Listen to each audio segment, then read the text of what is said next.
Le passé exerce sur nous un attrait interrompu. N'est-il pas fascinant d'apprendre ce qu'était la vie il y a des centaines ou des milliers d'années, de comprendre les différentes bifurcations que l'histoire de l'humanité a prises au fil du temps? Parfois cependant, le retour en arrière peut être avant tout une chose dérangeante. Et ce, au sens propre du terme.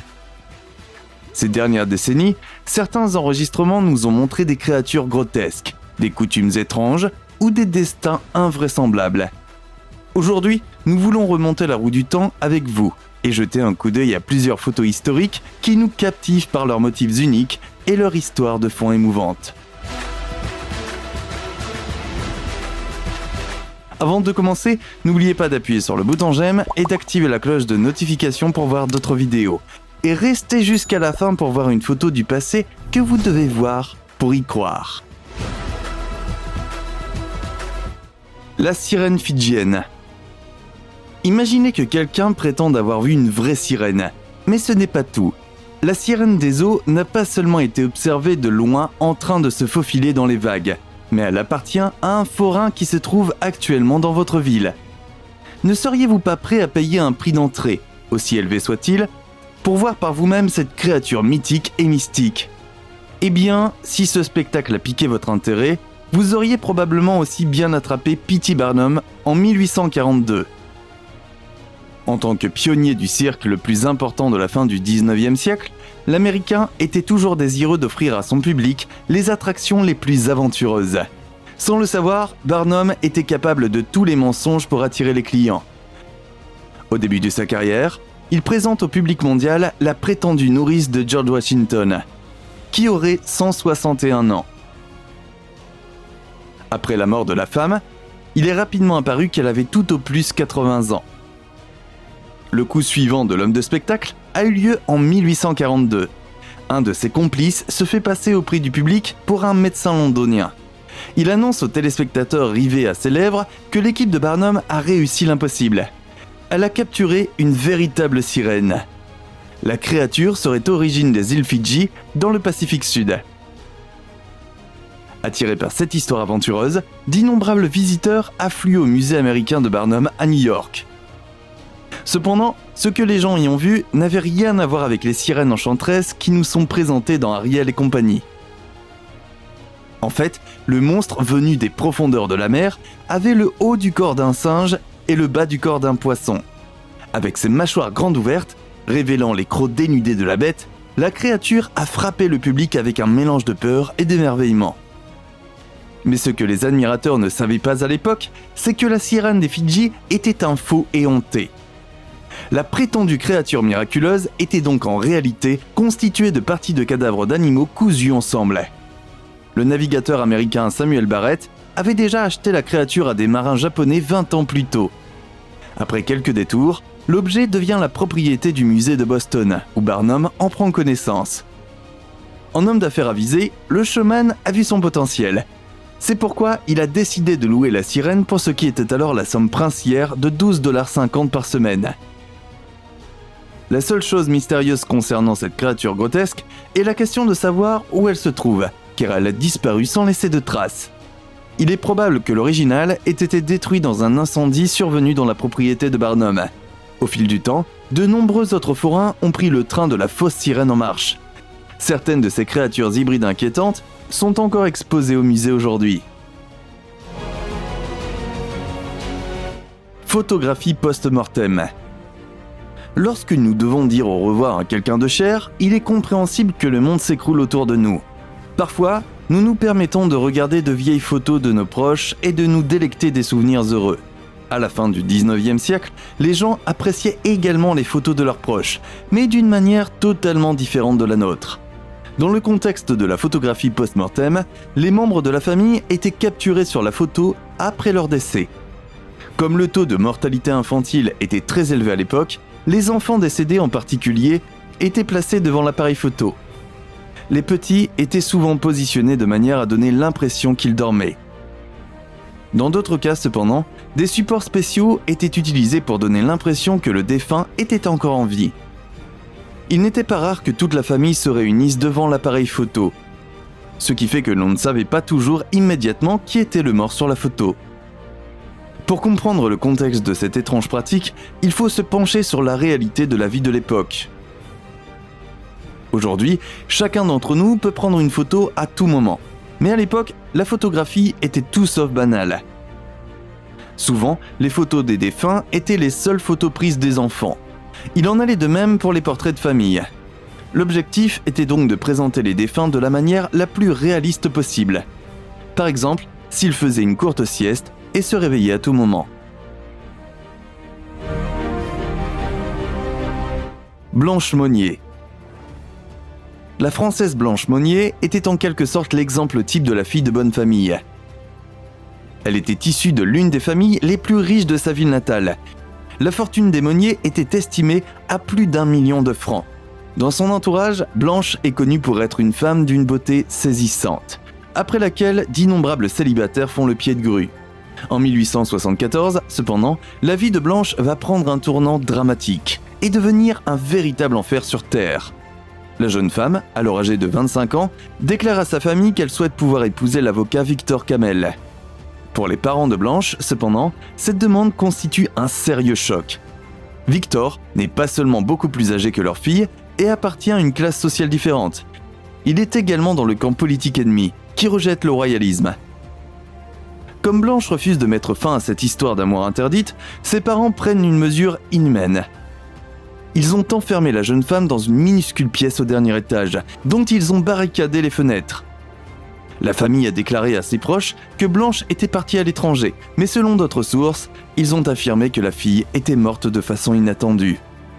Incroyable, mais vrai. Le martyre de cette Française n'a pas duré que quelques semaines, mais plus de 25 ans.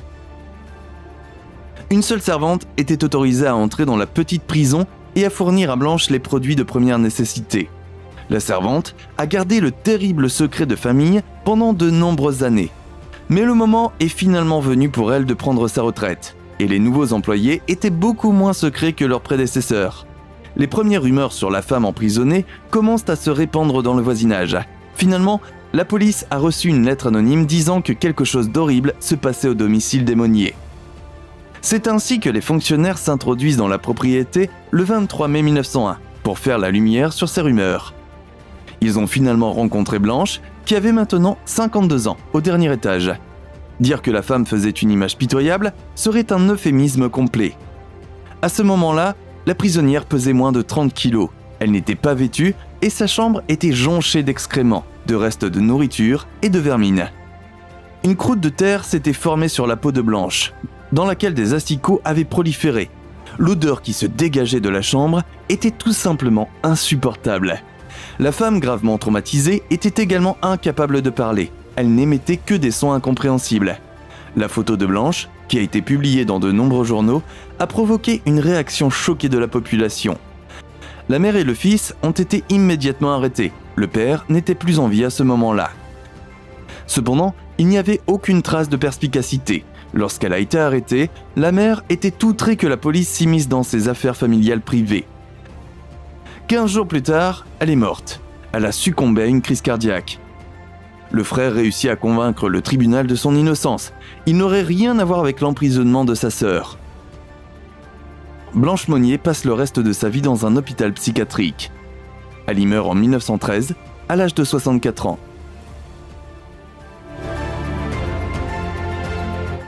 Regina Kay Walters. Sur la photo suivante, nous voyons Regina Kay Walters, 14 ans. Le geste défensif de la main de l'adolescente nous montre clairement qu'elle n'a pas envie d'être photographiée. La raison en est évidente, si l'on considère qui se trouve derrière la caméra à ce moment-là. Robert Rhodes, le soi-disant tueur des relais routiers. Rhodes aurait tendu des embuscades, torturé, violé et tué plus de 50 femmes entre 1975 et 1990. Regina était également l'une des victimes du tueur en série. En fait, il s'agit du seul meurtre dont on a pu prouver de manière concluante qu'il était celui de Rhodes. On pense que la photo de l'adolescente a été prise juste avant l'acte horrible. Peu de temps auparavant, la jeune fille de 14 ans s'était enfuie de chez elle avec son petit ami Ricky. En 1994, Robert Rhodes a été arrêté et condamné à la prison à vie. l'équipage de Challenger. Lorsque l'on regarde les visages de l'équipage de Challenger, on voit 7 individus rayonnants qui ont hâte de s'élancer dans les gigantesques étendues de l'espace à bord de la navette spatiale qui lui donne son nom. Mais tragiquement, tout allait se passer très différemment. Le 28 janvier 1986, la navette spatiale quittait le sol et se brisait à peine 73 secondes plus tard à une altitude de 15 km. Les 7 membres de l'équipage ont péri au cours de cette tragédie. La défaillance d'une ou plusieurs bacs d'étanchéité a été déterminée comme étant la cause de l'accident. Cet événement allait bientôt entrer dans l'histoire comme l'une des pertes de vie humaine les plus dramatiques et catastrophiques dont on n'ait jamais été témoin. L'événement a été diffusé sur les chaînes de télévision du monde entier, alors que les astronautes se préparaient à leur lancement. On s'attendait à ce qu'il ouvre une nouvelle ère dans la technologie spatiale, et c'est ce qui s'est produit, mais pas de la manière dont la plupart des gens l'avaient espéré. On s'attendait à ce que cette mission se déroule sans accroc. Après tout, les astronautes et l'équipage avaient préparé ce jour depuis plusieurs années.